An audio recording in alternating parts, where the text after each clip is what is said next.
It wasn't all work and no play for President Joe Biden on this picturesque Massachusetts island. He spent much of the day in multiple briefings with national security aides, who were updating him as the first phase of hostages were released in Gaza. Biden then delivered brief remarks on the hostage deal, saying it is only a start, but so far, it's gone well. But then the president joined in the traditional Biden day after Thanksgiving festivities, lunch with his family, perusing local shops and mingling with the Nantucket crowd as the town Christmas tree is lit. Because of the remarks on hostages, the traditional family lunch happened later than usual, but like always, it was at Brotherhood of Thieves, a cozy bar and grill that advertises itself as an 1840s whaling bar.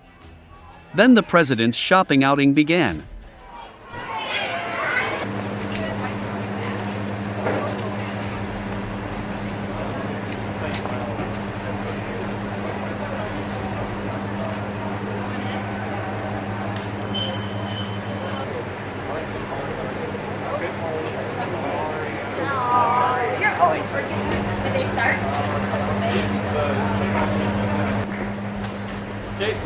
Follow Rob.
You can